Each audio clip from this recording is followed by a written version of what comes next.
Hello student, good morning all of you. E learning class में आपका स्वागत है। जैसा कि आप सुन रहे हैं, आज हम कर रहे हैं 11th हिस्ट्री का 8th चैप्टर, जिसका नाम है संस्कृतियों का टकराव। कि विभिन्न संस्कृतियों की खोज किस प्रकार हुई और किस प्रकार उनमें टकराव हुआ है, इसके बारे में हम चर्चा करेंगे। और इसमें बताया गया 15वीं शताब्दी में यूरोपियों द्वारा भौगोलिक खोजों के नए सूत्रपात हुआ है। कि 15वीं शताब्दी में यूरोप के व्यक्तियों के द्वारा भौगोलिक खोजें की, विभिन्न देशों की खोज की गई, जिसके दूरगामी प्रभाव पड़े। इसमें कुछ विशेष व्यक्तियों ने मुख्य भूमिका निभाई, जो खोजियों के नाम से जाने जाते हैं। इसमें कुछ आविष्कार हुए थे। इसमें आविष्कारों में टालेमी की ज्योग्राफी है, मार्को पोलो की यात्रा है, और ये मुख्य माने जाते हैं। इसके अलावा पुर्तगाल के राजकुमार हेनरी ने इन यात्राओं में मुख्य भूमिका अदा की है। और 1492 में क्रिस्टोफर कोलंबस के द्वारा यात्राओं की शुरुआत की गई है। उसके बाद इसमें स्पेन के हर्नेडो कॉर्टेज 1859 ईस्वी में मैक्सिको पहुंचने के बाद उन्होंने इस यात्रा की शुरुआत की।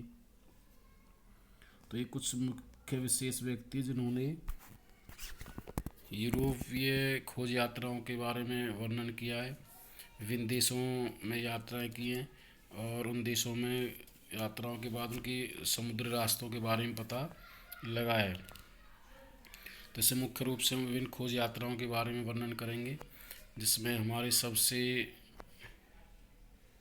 पहले आते हैं हमारे इसमें कुछ कारण दिए गए भौगोलिक खोजों के, कि किन कारणों के द्वारा विदेशी या यूरोपीय लोगों के द्वारा विभिन्न देशों की खोज की गई है, भौगोलिक खोजें की गई हैं। और यह सिलसिला लगभग यूरोप में जो है 15वीं शताब्दी में शुरू हुआ है। और इसमें जो मुख्य कारण दिए गए, सबसे पहला आता है इसमें आर्थिक उद्देश्य। भौगोलिक खोजों का मुख्य रूप से आर्थिक उद्देश्य रहा है, और उनका उद्देश्य था कि ज़्यादा से ज़्यादा विभिन्न देशों पर अपना अधिकार करना और अपने आर्थिक हितों को पूरा करना। और यह काम लगभग 14वीं शताब्दी से 15वीं शताब्दी के मध्य यूरोप की अर्थव्यवस्था में गिरावट के कारण शुरू हुआ है। इसके बाद इसमें प्लेग और युद्ध जैसे कारणों के कारण देश के अंदर भारी आर्थिक नुकसान हुआ, और सोने चांदी की कमी के कारण सिक्के बनाना कठिन हो गया। और 1453 ईस्वी में तुर्कों के द्वारा कुस्तुतुनिया पर अधिकार करने के कारण व्यापार को काफ़ी नुकसान हुआ है।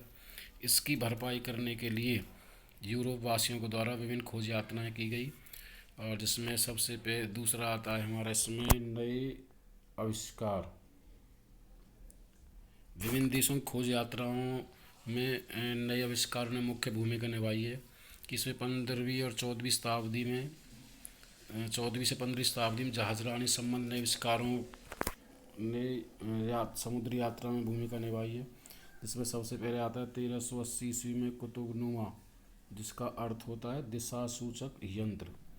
यानी कि समुद्री यात्रा शुरू करने में दिशा के बारे में पता लगाने के लिए इसका आविष्कार 1380 ईस्वी में किया गया, जिसे कुतुबनुमा के नाम से भी जाना जाता है। अब आसानी से दिशाओं के बारे में जानकारी लगाई जा सकती थी।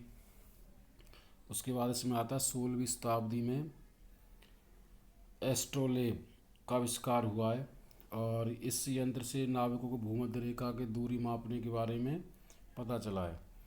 कि एस्ट्रोलेब के द्वारा समुद्र में दूरी को आसानी से मापा जा सकता था, जो एक समुद्री यात्रा में एक सहायक सिद्ध हुई है। नेक्स्ट आता है हमारा 1609 ईस्वी दूरबीन का आविष्कार।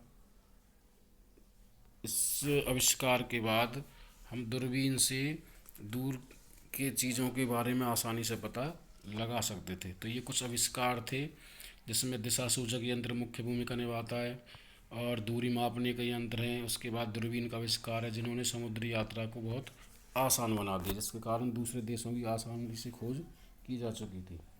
नेक्स्ट आता है हमारा इसमें टालेमी की ज्योग्राफी। आगे टालेमी की ज्योग्राफी ने प्रदेशों की नई खोज में भूमिका निभाई है। और टालेमी जो थे वो मिस्र के रहने वाले थे, और दूसरी शताब्दी में उन्होंने अपनी ज्योग्राफी जो रचनाएं उसकी रचना उसी का निर्माण किया है, उसकी रचना की है। और यह रचना आगे जा कर के लगभग 1877 में इसे प्रकाशित किया गया, इसे मुद्रित किया गया, उसके बाद प्रकाशित किया गया। इसने विभिन्न खोजों के बारे में लोगों को विशेष सूचनाएं प्रदान की हैं। इसमें सबसे पहले उन्होंने अक्षांश और देशांतर रेखाओं के बारे में ज्ञान प्रदान किया। उसके बाद उन्होंने पृथ्वी का जो घेरा, उसकी जो लंबाई बताई थी, वो लगभग 18,000 मील के लगभग उनके द्वारा बताई गई है। और यही बताया गया कि दुनिया गोल है, लेकिन इनकी टालमे की जो बायोग्राफी है, जोग्राफी, उसमें बहुत सारी कमियां थी, लेकिन फिर भी इसे कम नहीं आंका जा सकता समुद्री यात्रा खोजों में। दूसरा आता है इसमें मार्को पोलो की यात्राएं। इटली का एक निवासी जिसका नाम मार्को पोलो था, वो वेनिस का एक महान यात्री था। और 1275 में मार्को पोलो जो है मंगोलों के महान नेता कुबलाई खां के दरबार में चीन पहुंचा था। और वहां पहुंचने के बाद वह काफ़ी लंबे समय तक, लगभग 17 वर्षों तक वो चीन के अंदर रहा है। और उन्होंने अपनी यात्राओं में मुख्य रूप से चीन के बारे में वर्णन किया है। उनकी मार्को पोलो की यात्राएं नामक एक प्रसिद्ध रचना की है, जिसमें उन्होंने चीन के मसाले, कपास, गरम मसाले, सोना, चांदी और बहुमूल्य रत्न और भंडारों के बारे में यूरोपीय लोगों को जानकारी दी, जिस कारण यूरोपीय लोग चीन की ओर आकर्षित हुए। नेक्स्ट आता है हमारा धार्मिक उद्देश्य। खोज यात्राओं का एक मुख्य कारण तो धार्मिक उद्देश्य है, जिसमें मुख्य भूमिका निभाने वाले ईसाई लोग थे। और ईसाइयों का उद्देश्य था कि ज़्यादा से ज़्यादा अपने धर्म का दूसरे देशों में प्रचार करना, प्रसार करना, ईसाई लोगों को ईसाई बनाना है। इसके बाद वो व्यापारी और के साथ मिलकर के यूरोपीय ईसाई मिशनरी भी दूसरे देशों में जाकर के उन्होंने अपने धर्म का प्रसार किया, और जिसके कारण नई खोजों को प्रोत्साहन मिला है। छठे आते हैं हमारे इसमें आइबेरियाई प्रायद्वीप का योगदान। खोज यात्रा में आइबेरियाई प्रायद्वीप का योगदान रहा है कि 15वीं शताब्दी में आइबेरियाई प्रायद्वीप का मतलब है स्पेन और पुर्तगाल से। खोज यात्रा में उन्होंने बहुत बहुमूल्य योगदान दिया है, और उन्होंने विभिन्न खोजों में देशों को खोजने में मुख्य भूमिका निभाई है। जिसमें सबसे पहले हमारे दिए गए इसमें कि इस समय स्पेन और पुर्तगाल की अर्थव्यवस्था अच्छी थी, जबकि यूरोप की अर्थव्यवस्था संकट से गुजर रही थी। दूसरा आता है इसमें स्पेन और पुर्तगाल के शासक सोना और धन दौलत के भंडार इकट्ठा करने और सम्मान में वृद्धि करना चाहते थे। तीसरा दिया इसमें वे नई दुनिया में ईसाई धर्म का प्रसार करना चाहते थे। चौथा दिया इसमें धर्म युद्धों के कारण देशों की एशिया के साथ व्यापार करने में रुचि बढ़ गई थी। इसके अलावा पांचवा आता है उनका स्पेन के शासकों द्वारा दिए जाने वाले इकरारनामा, जिन्हें कैपिटुलेशियन कहा जाता था, लोगों को महासागरीय सूरवीर बनाने में मुख्य रूप से प्रोत्साहन मिला है। और छठा उनका आता है इसमें जो है लास्ट, कि इन देशों के शासकों ने समुद्री खोज पर जाने वाले नाविकों को प्रत्येक संभव सहायता प्रदान की थी। नेक्स्ट आते हैं इसमें सातवें पुर्तगाल के राजकुमार हेनरी का समुद्री यात्राओं में खोजों में योगदान क्या रहा है। तो पुर्तगाल के राजकुमार हेनरी, जिनका शासनकाल 1394 से 1460 ईस्वी माना जाता है, उन्होंने भी खोज यात्रा मुख्य भूमिका निभाई है। और इतिहास में उन्हें दी नेविगेटर, हेनरी दी नेविगेटर के नाम से प्रसिद्धि प्राप्त हुई है, जाना जाता है। वो प्रसिद्ध शासक जॉन प्रथम का छोटा पुत्र था, और उन्होंने खोज यात्राओं के लिए सारगेस में एक नाविक स्कूल की स्थापना की, जहाँ पर लोगों को नाव चलाने या नौका चलाने संबंधी शिक्षा दी जाती थी। वहाँ पर उन्हें वैज्ञानिक और मानचित्र बनाने के लिए भी शिक्षित किया जाता था। इसके अलावा भावी समुद्री यात्रा और खोज यात्राओं के लिए तैयार किया जाता है। यहाँ लंबी दूरी की समुद्री यात्राएं करने के लिए सुदृढ़ शक्तिशाली नावों के निर्माण किए जाते थे, जिन्हें कैरेवल कहा जाता था। तो ये मुख्य कुछ कारण दिए गए थे, जिन कारणों के द्वारा विभिन्न देशों की खोज यात्राओं का वर्णन किया गया है।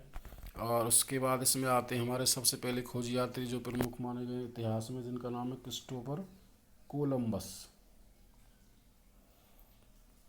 तो क्रिस्टोफर कोलंबस के बारे में हम बात करें तो खोज यात्राओं का मुख्य उद्देश्य अपने आर्थिक हितों की पूर्ति करना था, जिसमें क्रिस्टोफर कोलंबस ने मुख्य भूमिका निभाई।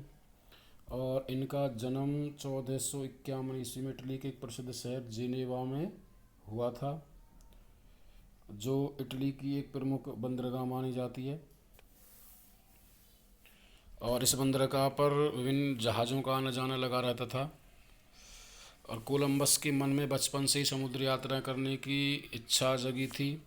और उसके बाद एक फ्रांसीसी दार्शनिक थे corneal Pierre डियली,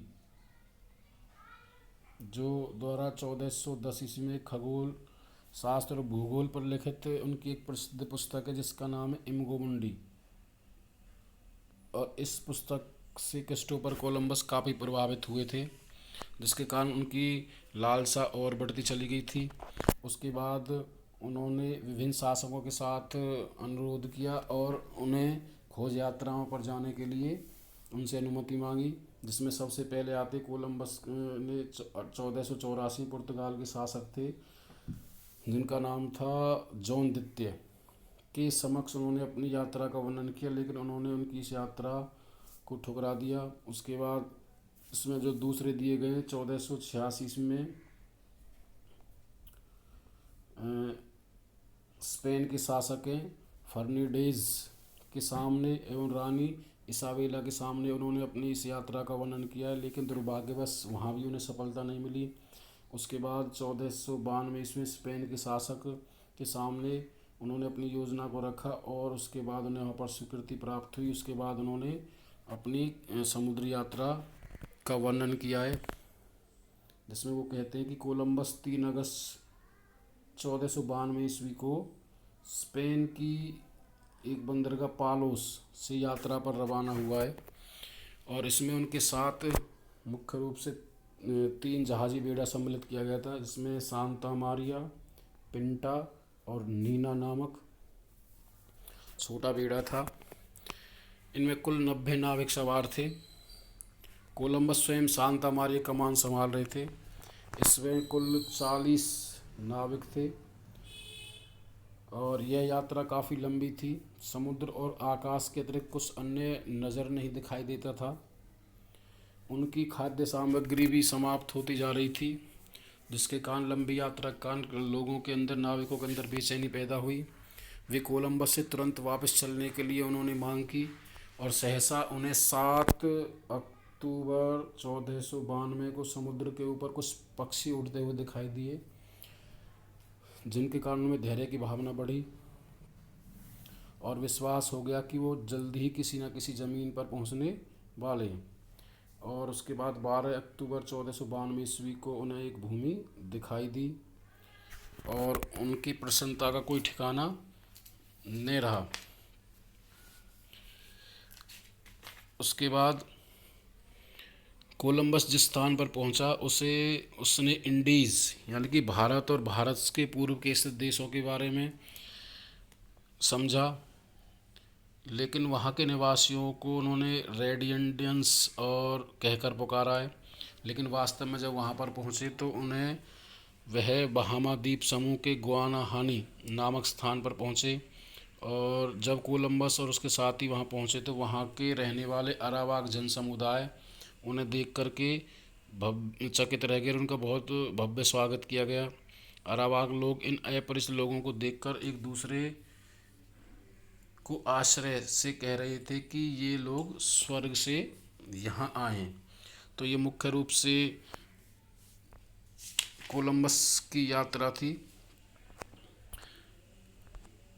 thank you student.